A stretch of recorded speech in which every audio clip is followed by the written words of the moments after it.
Dios te bendiga, puedes ocupar tu lugar y cuando te sientas di conmigo de regreso al principio.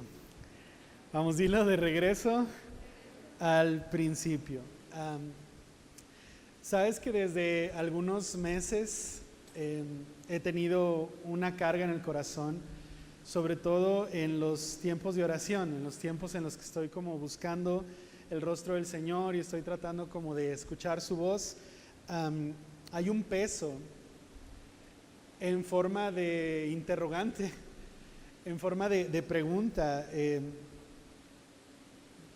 Tengo esta sensación en el corazón de decir, bueno, esto que estamos haciendo como iglesia, nuestra vida cotidiana como iglesia, ¿es lo que Dios tenía en mente cuando nos salvó?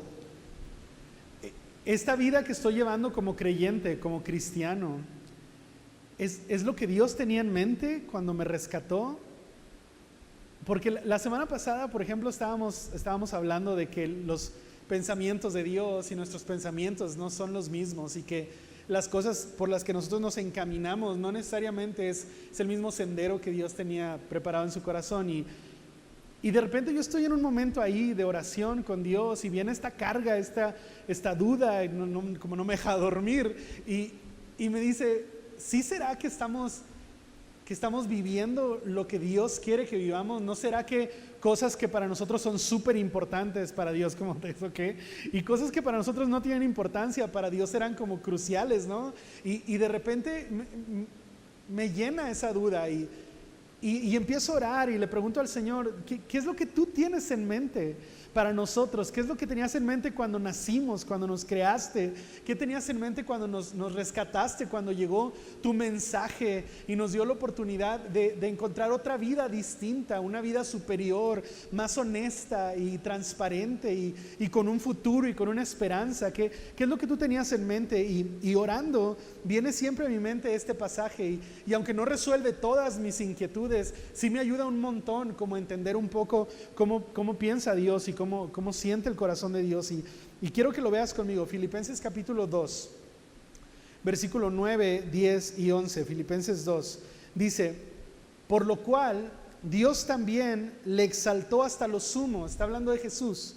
Dice, Dios lo exaltó hasta lo sumo y le dio un nombre que es sobre todo nombre, para que en el nombre de Jesús se doble toda rodilla de los que están, mire dónde, en los cielos, en la tierra, debajo de la tierra, y toda lengua confiese que Jesucristo es el Señor, para gloria de Dios Padre. Y me resulta muy interesante entender que este es el proyecto de Dios. Me resulta muy asombroso entender que esto es lo que Dios tiene en su corazón, que es la razón por la que Cristo vino en forma humana y ocupó nuestro lugar en la cruz. De esto se trata, dice, para luego exaltarlo hasta lo sumo y darle un nombre que supera cualquier cosa que se nombre. No importa si es una enfermedad, no importa si es una crisis, no importa si es un pecado o una persona, no importa qué situación sea, el nombre de Jesús es superior a eso, es más elevado, es más poderoso. Y me gusta un montón que diga, en el nombre de Jesús, que se doble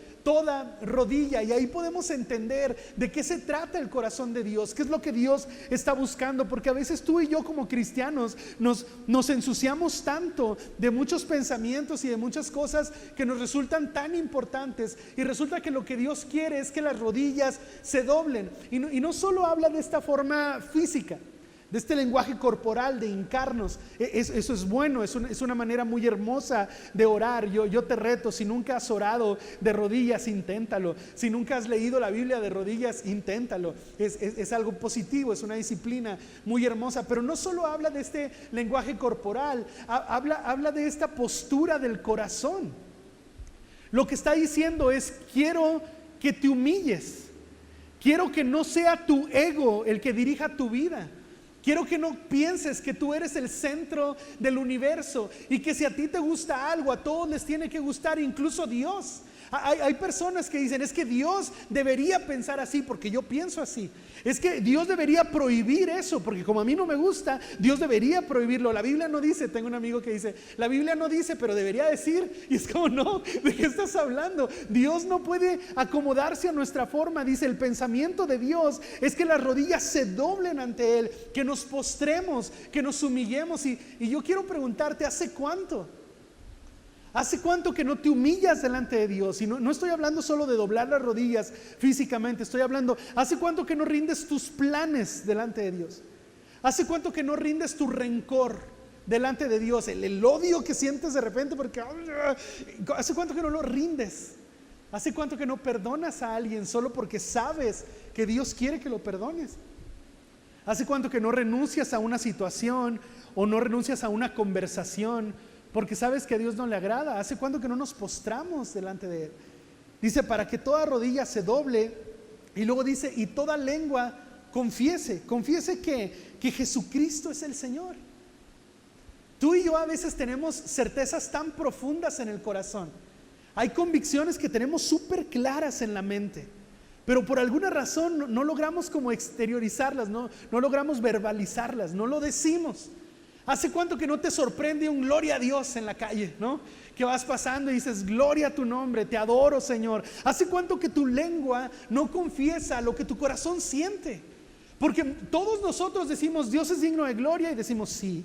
Y Dios merece el reconocimiento, y todos decimos sí. Pero ¿hace cuánto que tu lengua no lo publica? ¿Hace cuánto que no vas y le dices a alguien, tú sabes que Jesús reina y que tiene la capacidad de hacer algo en tu vida? No siempre va a ser lo que nosotros queremos, ¿no? No porque un asesino pida que no me metan en la cárcel, Dios lo tiene que hacer. Dios hace cosas por nosotros, siempre su buena voluntad. Pero ¿hace cuánto que tu lengua no lo declara? ¿Hace cuánto que no gritas cuando cantas? O sea, ¿hace cuánto que no gritas aleluya cuando estás leyendo la Biblia o cuando te despiertas a las 3 de la mañana? ¿Hace cuánto que no pones como prioridad orar? Y dices, no voy a empezar mi día hasta que no haya orado 2, 3, 10, 20 minutos, los que te dé tu jornada. Pero ¿hace cuánto que no pones como prioridad que tu lengua declare lo que el Señor es? ¿Hace cuánto que no dices, no me voy a ir a dormir, no importa cuán cansado esté, no me voy a ir a dormir hasta que no haya pasado un minuto con Jesús, hasta que no haya leído la Biblia? A mí me gusta mucho cuando la Biblia nos motiva a ver las cosas como Dios las ve.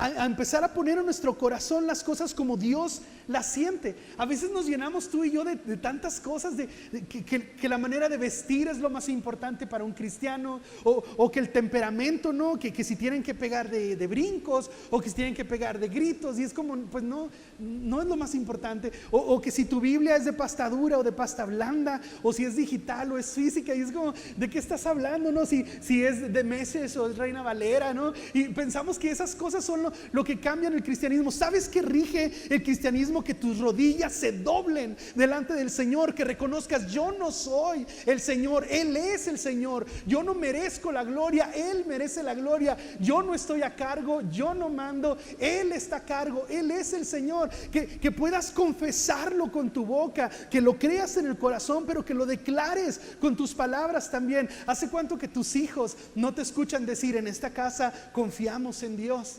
En esta casa estamos con nuestra esperanza y nuestro corazón puesto en Dios. ¿Hace cuánto que no podemos doblar nuestras rodillas y confesar con nuestra boca que Jesús es el Señor? Porque ese es el proyecto de Dios.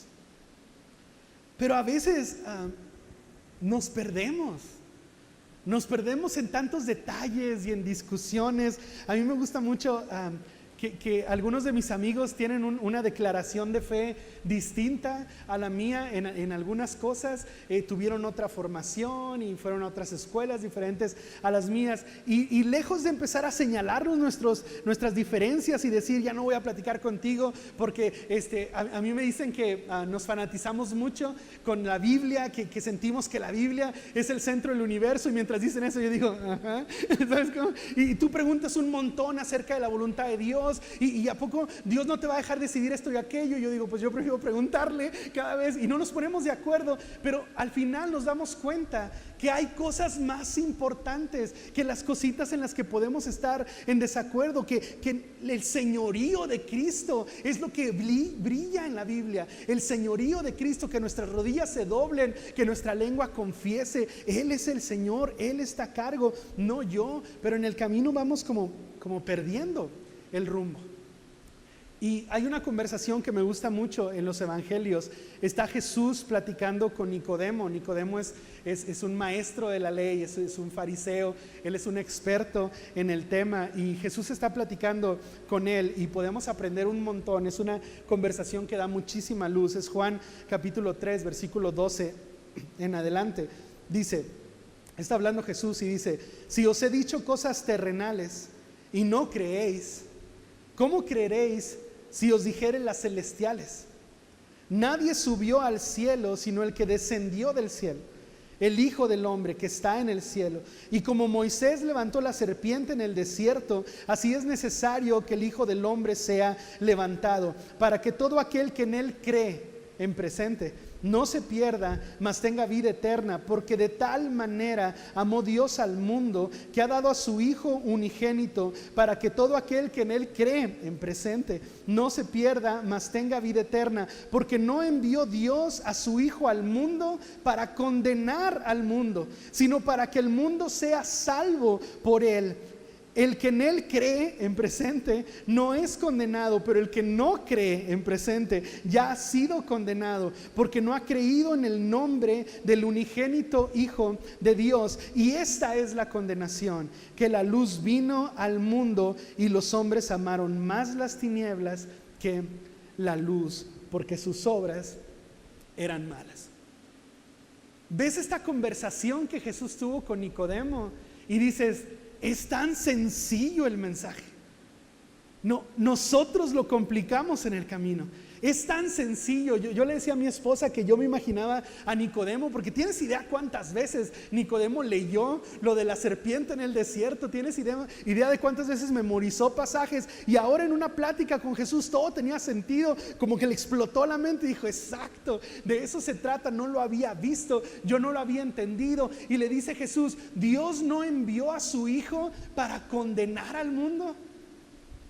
Pero son cosas que nosotros hemos entendido mal. ¿Tienes idea como pastor cuántas veces he escuchado, no voy a ir a la iglesia, yo no puedo orar, yo no puedo servir en la iglesia, cómo voy a ir y cantar a Dios si yo no estoy perfecto en mi vida, si yo me he equivocado mucho, si he cometido muchas equivocaciones, he dañado a mucha gente? Yo creo que Dios no me va a aceptar, yo creo que Dios no escucha mi oración, yo creo que Dios no recibe mi alabanza. Y yo digo, ¿cuál Biblia estás leyendo?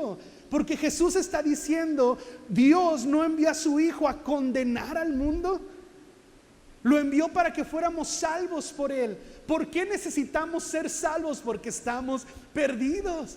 Dice Jesús, el que no cree en Jesús ya está perdido. La naturaleza así es, no es que se vaya a perder en el momento que no cree en Jesús.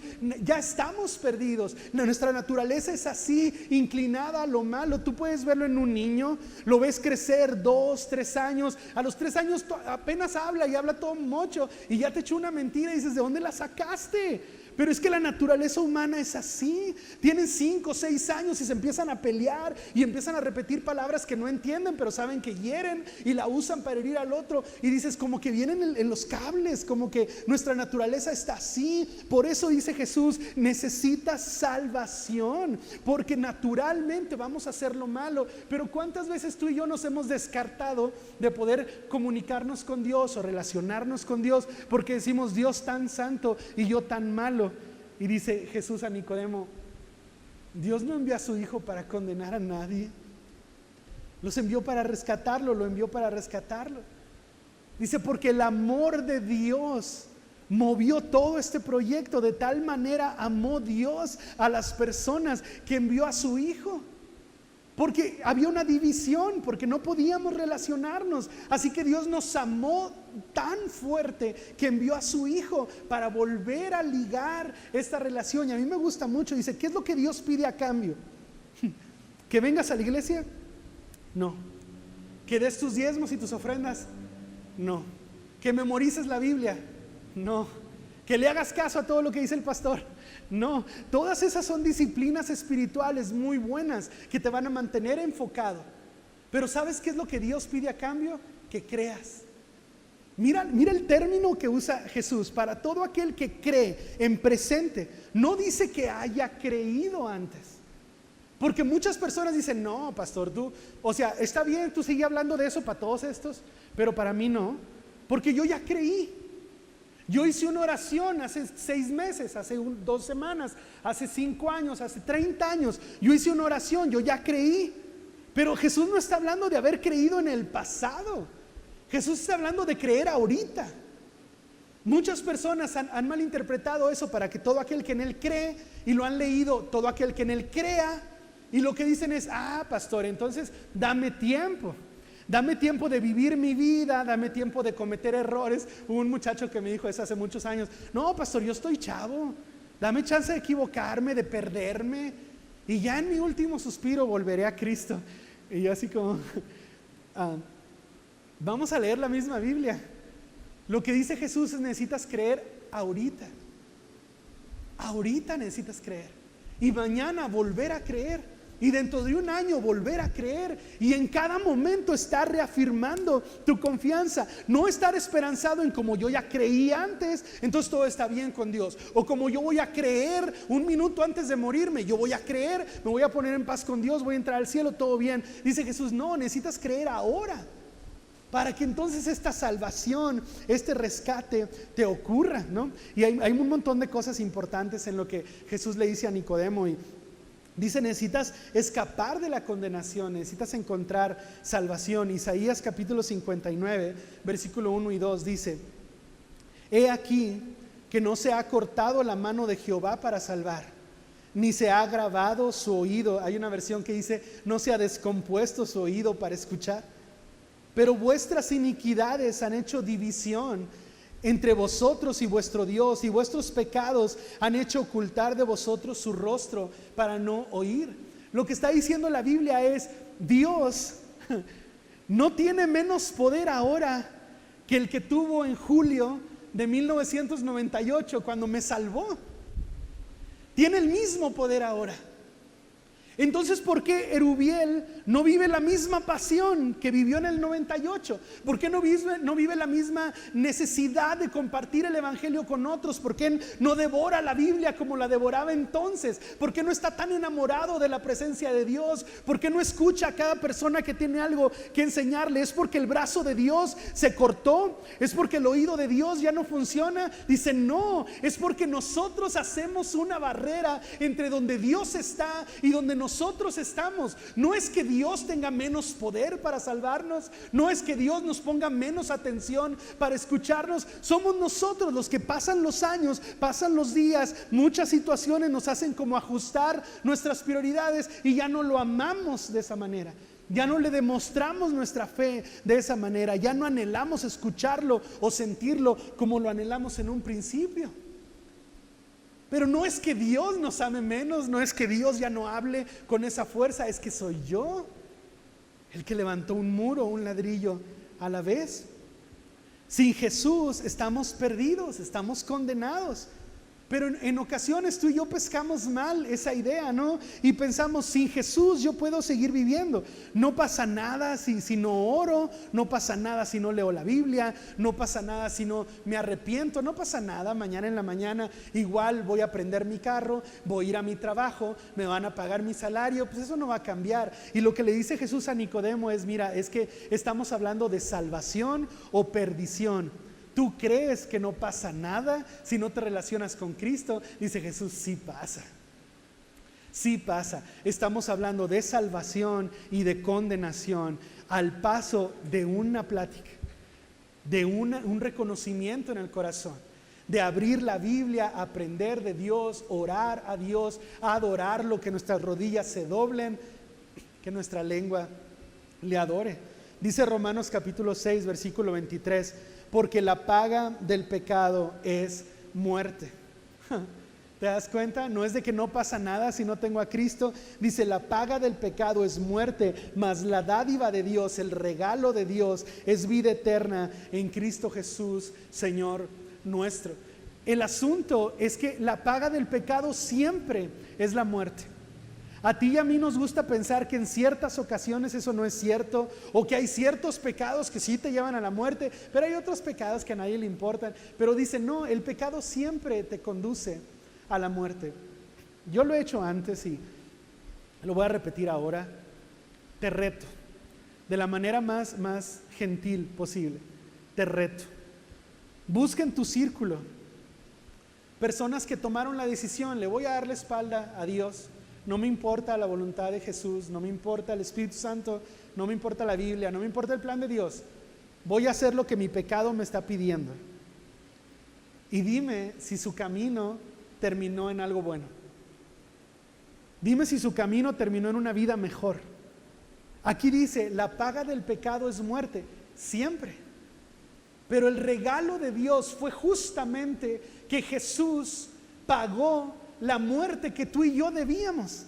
Por nuestro pecado merecíamos la muerte, pero vino Jesús y pagó la muerte para pagar nuestra deuda, para pagar nuestra fianza. No es injusticia, es justicia perfecta. Alguien tenía que morir y murió Jesús en mi lugar. Él vivió mi muerte para que yo pueda vivir su vida. Ese es el mensaje, así de sencillo. ¿Y qué me pide a cambio? Que deje esto, que cambie esto, que haga esto. No, te pide que creas todo el tiempo, en presente, el lunes y el martes y el miércoles y el día que te equivocaste, que creas doble.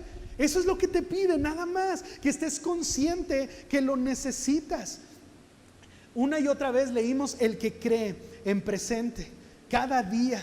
Dice Colosenses capítulo 2, versículo 13, dice, y a vosotros estando muertos en pecados y en la circuncisión, en la incircuncisión de vuestra carne, os dio vida juntamente con Él. ¿Te das cuenta? Junto con Él, perdonándoos todos los pecados, anulando el acta de los decretos que había contra nosotros, que nos era contraria, quitándola de en medio y clavándola en la cruz. Lo que dice es, estábamos muertos y nos dio vida mientras estemos junto con Él. Como Él tiene vida, entonces yo tengo vida. Y mientras yo esté donde Él está, la vida me va a pertenecer. Pero si yo me alejo de Él, no solo pierdo a Jesús, pierdo la vida también. Dice, en la cruz Jesús anuló un documento oficial en tu contra, porque merecías la condenación, porque merecíamos el castigo. Dice, Jesús lo anuló. ¿Por qué? Porque pagó la deuda. ¿Dónde? En la cruz. Me encanta eso. La cruz, antes de Jesús, era un símbolo de humillación. La cruz antes de Jesús era un símbolo de tortura, de vergüenza pública. El Imperio Romano, cada que crucificaba a alguien, colgaba un espectacular que decía, aquí el que manda soy yo. Y si tú no haces las cosas como yo quiero, cuando yo quiero, vas a terminar así. La cruz era un símbolo de vergüenza, de humillación, de que el poder te había aplastado, de que no habías tenido argumentos ni físicos ni morales para defenderte, que te pisotearon, que te atropellaron. Era vergonzoso. Hasta Jesús. Una vez que Jesús estuvo en la cruz, ya nadie piensa en la cruz como un símbolo de humillación, como un símbolo de derrota, sino de victoria, de amor, de salvación, de esperanza, de vida eterna. Enséñale una cruz en cualquier parte del mundo a una persona, y si ha tenido un contexto bíblico, lo primero que piensa es, esa cruz es salvación, esa cruz es amor incondicional, esa cruz es un nuevo comienzo, esa cruz es el amor de Dios mostrado y revelado y manifestado a los hombres, porque Jesús le cambió el significado a la cruz. Y me encanta eso, porque a veces tú y yo decimos, pastor, es que mi vida ha sido un sufrimiento detrás de otro, una enfermedad detrás de otra, un abuso detrás de otro. Yo veo mi imagen en el espejo y lo que veo es un símbolo de humillación, lo que veo es un símbolo de dolor, de sufrimiento. Porque esta enfermedad no se va, porque este dolor no se va, porque esa traición no se me olvida, porque estos problemas económicos me recuerdan cada día que estoy mal, y yo me veo en el espejo y veo un símbolo de sufrimiento, de vergüenza, de humillación. Sí, te entiendo y te creo, hasta que Jesús viene a tu vida. Porque en el momento que Jesús viene a tu vida, esa humillación se cambia en glorificación. Esa maldición se cambia en bendición, la muerte se cambia en vida, y a partir de que te ves en el espejo dices: sí, todavía me estoy quedando calvo, sí, todavía debo dinero, sí, todavía estoy enfermo, sí, todavía me duele la traición, todavía tengo esta situación en mi familia, todavía. Pero por alguna razón tengo gozo, por alguna razón tengo esperanza, por alguna razón tengo paz, porque Jesús es experto en cambiar el simbolismo, en cambiar el significado. Me gusta mucho entender lo que dice Colosenses capítulo 1, y con esto termino.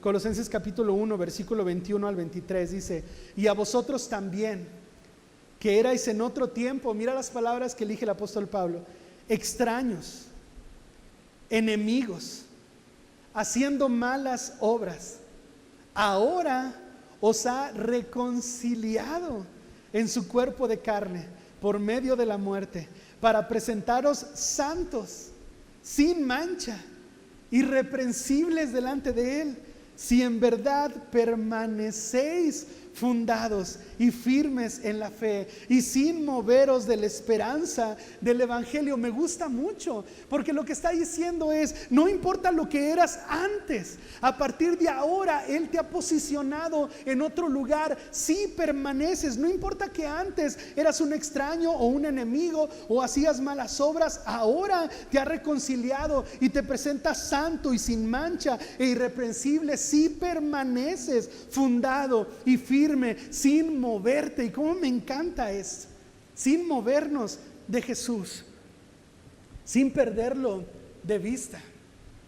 Max Lucado, en uno de sus libros, cuenta una historia y dice que un carpintero estaba tratando de entrenar a su hijo mayor en el oficio, así que tenían que fabricar un mueble y tenían que hacer 200 veces la misma pieza de madera, 200 veces el mismo corte.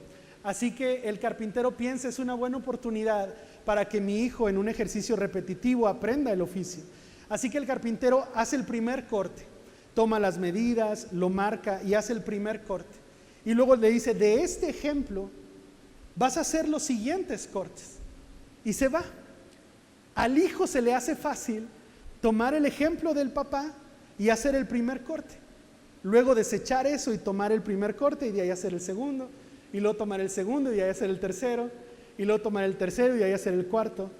Cuando llegó al corte número 200 y el papá llega, dice: ¿qué te pasa? Esa no es la medida. Y dice: claro que sí, lo medí cada vez. Dice: sí, pero lo mediste en el progreso, nunca lo mediste directo al original. Y una falla milimétrica repetida 200 veces hace que la última pieza no se parezca a la primera. Y eso explica perfecto lo que nos pasa a nosotros como cristianos. Cuando recién conociste a Jesús, cuando recién sentiste el Espíritu Santo, cuando fuiste a la Biblia y te habló, era tan hermoso tomar el ejemplo que te estaba dando y aplicarlo. Pero luego después dijiste: ya Dios me habló una vez, y luego ya no le hiciste caso a eso, sino a lo que decía alguien, y luego a lo que alguien más escribió en un libro, y luego a lo que alguien dijo, que alguien más había dicho, que alguien había escrito en un libro. Y un error a la vez.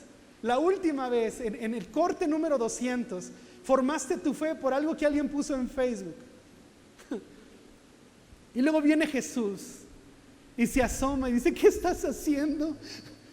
Y tú: no, pero estoy siguiendo. No, ¿de qué hablas? Hace mucho que desechaste el original.